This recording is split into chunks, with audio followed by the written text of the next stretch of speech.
Kia ora Star Wars fans, welcome to middle-aged Kiwi man collecting Star Wars figures. What a day it's been for vintage collection. This morning New Zealand time when I woke up, had my coffee, my toast, started to read Banner Skull, Instagram, have a look at Boss Bounty, all those things. I saw the results of the live stream, and pretty awesome live stream if you're a vintage collection collector like I am, like you probably are if you're watching this, so yeah, pretty stoked about that. Also had 3 figures arrive this morning. I put a poll up on YouTube to get you to vote out of these. So which one to review first? I had Cassian Andor, VC265, Artillery Stormtrooper, VC263. Really looking forward to opening this one. But the winner of my poll was Kestis from Jedi Survivor, VC265. From the game that's just been delayed, but he's a familiar character if you've played the other game, so let's crack on and have a look at this one. Alrighty, here he is, Kestis from Jedi Survivor. So obviously this is the sequel to the game, Jedi Fallen Order. Personally I haven't played the game, but we do have it here. My son has played it a little bit. I don't think he played it all the way through. So you can see there, Jedi Survivor on the name pill. I quite like that lime green, it goes well. Kestis is obviously a Ginger Jedi, and he's got that little droid. I'm pretty sure that's called BD1. He comes with an unlit lightsaber hilt, a lit lightsaber, and a pistol, which looks very old-timey. And I quite like that hilt as well. That's quite a interesting kind of a hilt. And it comes with BD1 as well. And then flip it over, it is, get it down there, VC265.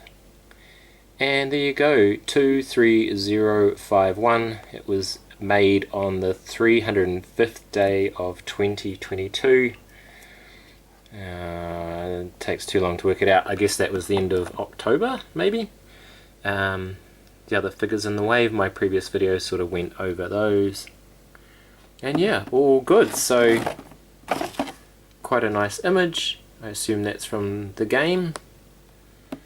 And I think the main difference is he's got a bit of stubble now, so he's got a little bit older, and obviously he's a survivor. Just moved Kestis over a bit. I just wanted to give a little bit of a shout out. So I got this off Trade Me, which is like New Zealand's version of eBay, so it's a local buy and sell thing. And this guy's called the Fishing Hub, his name's Jamie, and he's thrown in these as well. So these are like Top Trumps, Starships, 10-4, we got the corridor for that, and Republic Attack Cruiser, pretty cool. It is a Luke Skywalker. Boy, do we need him in vintage collection. Lando Calrissian, General Lando. Oh, General Grievous. This will make a fine addition to my collection. And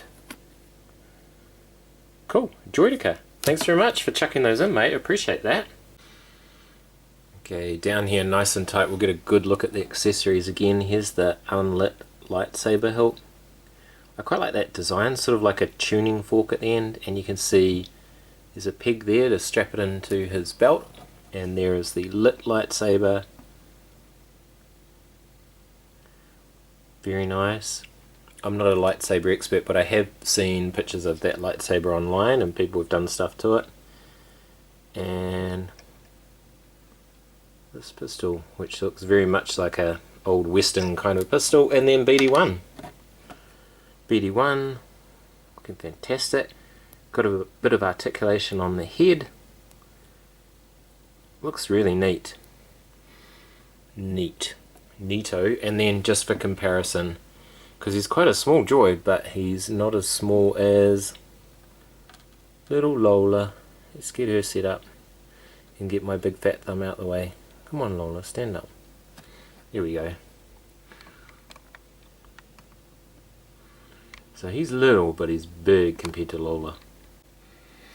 And here is Kestis, and so what we'll do is we'll have a look at some of the articulation, then we'll get into fighting some bad guys. And again, head sculpt. Camera's trying to pick it up as a face. It looks really good. When I first saw images of this, I thought it looked like Patrick Snyder from the Hasbro team.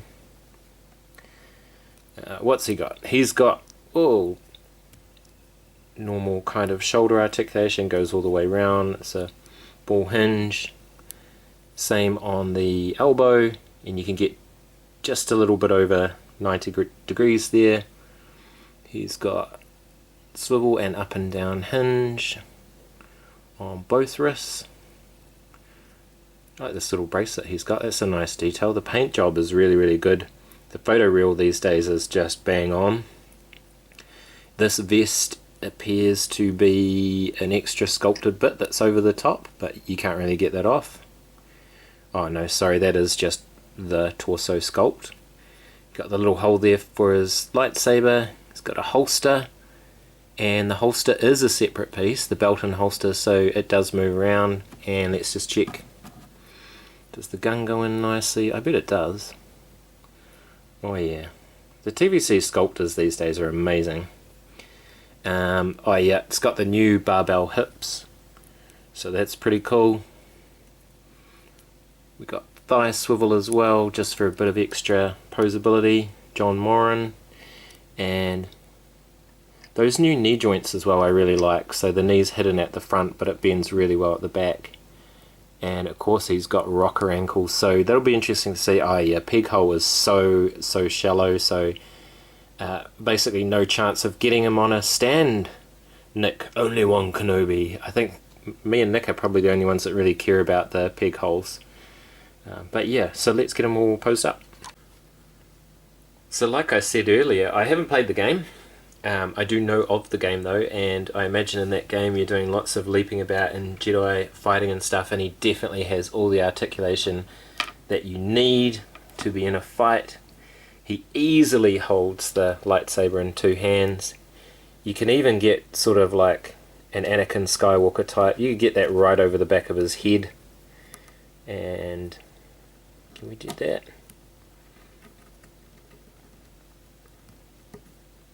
Yeah, so you can even do like an overhand chop. I'm sure you could do better than that if you didn't try and do it with the camera running like I did. Yeah, pretty sweet. And we've got lots of enemies for him to fight from the first game. And there you go. Well, I'd back him to take on all of these guys actually. Yeah, pretty awesome figure. Just once again, I've got his other lightsaber pegs into his hole there, his belt, sorry. And the holster being a separate piece means that you can dynamically pose him and it doesn't interfere with that at all. And the other cool thing is the new style hips and the combination with the rocker ankles means you can get them in poses like this and you don't actually need a stand. I'm just into stands because, you know, lots of earthquakes here and get them to stand up. And again, BD1 is a really nice accessory, so it's really cool that this is dropping all around the world. I know that some of the guys in like the UK or Hong Kong have had them for a wee while, but it's nice that it's dropping in places like Australia, New Zealand, US all at the same time, so we all get to enjoy it all at once. Anyway, I've babbled on long enough. I'm middle-aged Kiwi man collecting Star Wars figures. Thank you so much for watching this video. Ka kite, and I'll see you on another one.